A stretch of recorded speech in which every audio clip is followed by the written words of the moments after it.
चंद्रपूर जिल्ह्यातील ब्रह्मपूर येथे काँग्रेस नेते विजय वडेट्टीवार यांच्या नेतृत्वात शेतकरी, महिला आणि विद्यार्थ्यांच्या विविध प्रश्नांवर तहसील कार्यालयावर भव्य जनआक्रोश मोर्चा काढण्यात आला।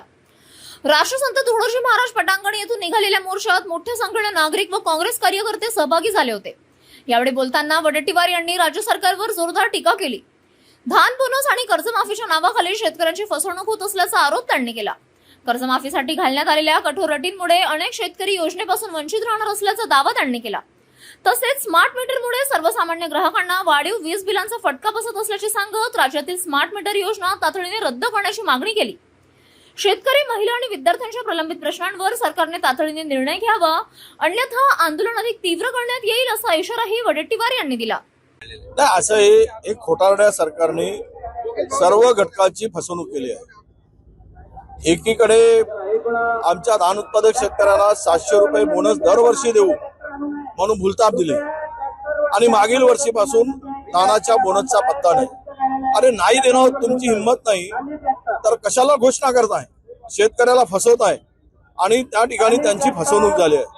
कर्जमाफीच्या नावाखाली इतक्या अटी शर्ती लावल्या की 5-10 लाख शेतकऱ्यांना त्याचा फायदा होणार नाही। एवढ्या मोठ्या अटी शर्ती वीज बिल एवढा मोठ्या प्रमाणात येत आहे, भयानक प्रमाणात। तो स्मार्ट मीटर लावल्यामुळे आज शेतकऱ्यांचा सामान्य नागरिकांना जगणं कठीण झालंय।